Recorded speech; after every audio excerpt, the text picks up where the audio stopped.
OBC आरक्षण आणि सर्वोच्च न्यायालयात याविषयीचा प्रलंबित निकाल तसेच कोरोनाचे सावट आदी प्रमुख 3 कारणांमुळे पिंपरी महापालिकेत प्रशासकीय राजवट लागू झाली। ती तारीख होती 13 मार्च 2022। पिंपरी महापालिकेत आयुक्त असलेले राजेश पाटील आता आयुक्त तथा प्रशासक बनले होते। कडक शिस्तीच्या व आपल्या बेधडक कारवाईने प्रशासनाला सुतासारखं सरळ करणाऱ्या राजेश पाटील यांचा वचक व दरारा तेव्हा प्रचंड होता।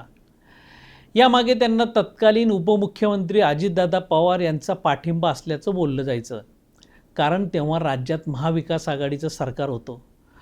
कोरोना काळात कोविड केअर सेंटरच्या उभारणीच्या एका चुकीच्या पद्धतीने झालेल्या निविदा प्रक्रियेत ठेकेदाराला थेट बिल मंजूर केल्याच्या आरोपावरून राजेश पाटील यांनी अतिरिक्त आयुक्त अजित पवार यांना 16 फेब्रुवारी 2021ला निलंबित करण्याचं धाडसी पाऊल टाकलं। शिवाय भोसरीचे आमदार महेश लांडगे यांच्या 2019 मधील वाढदिवसाला भोसरीत लावलेले त्यांचे अनधिकृत फ्लेक्स भर वाढदिवसाच्या दिवशी काढण्याची हिंमत दाखवलेले राजेश पाटील एव्हा तेव्हा बरेच चर्चेत आले होते।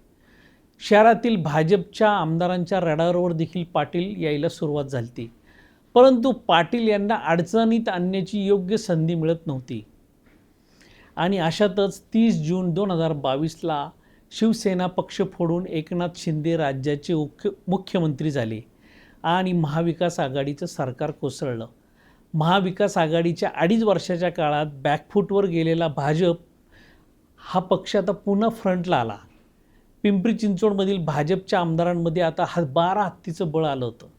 राजेश पाटील यांना आता जावं लागणार हे तर ठरलेलंच होतं आणि 16 ऑगस्ट 2022ला ती योग्य वेळ आली।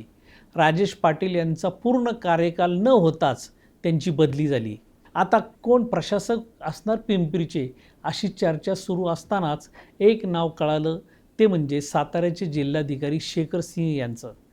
6 फूट उंचीचे व मूळचे हरियाणाचे असलेले, परंतु IAS झाल्यानंतर महाराष्ट्र राज्य हे केडर निवडलेल्या शेखर सिंह यांनी पिंपरीची प्रशासकीय सूत्रे हाती घेतली। राजकारणात, समाजकारणात, प्रशासनात, उद्योग व्यवसायात आणि पोलीस दलात आपल्या वरिष्ठांची मर्जी जो चांगल्या प्रकारे सांभाळेल तो लवकर पुढे जातो असं म्हटलं जातं। शेखर सिंह देखील त्यास अपवाद नव्हते। शहराचा त्यांनी बारकाईने अभ्यास केला, या शहरातलं राजकीय स्ट्रक्चर समजून घेतलं।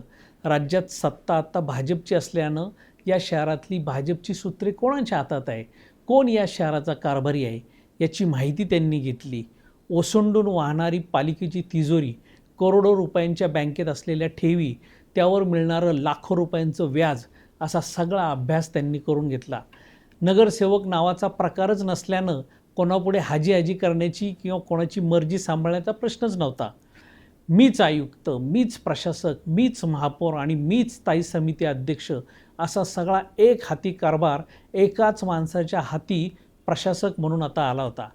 आपण ठरवू ते धोरण, दाखवू ती दिशा आणि मनाला वाटेल ते काम, या त्रिसूत्रीवर त्यांनी कामाला प्रारंभ केला।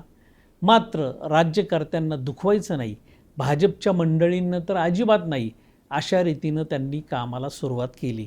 आणखीन घडामोडी जाणून घेण्यासाठी पाहत रहा पिंपरी चिंचवड न्यूज। सोबतच आमच्या फेसबुक आणि इंस्टाग्राम चॅनलला फॉलो करायला विसरू नका, तसेच यूट्यूब चॅनलला सबस्क्राईब करायला विसरू नका।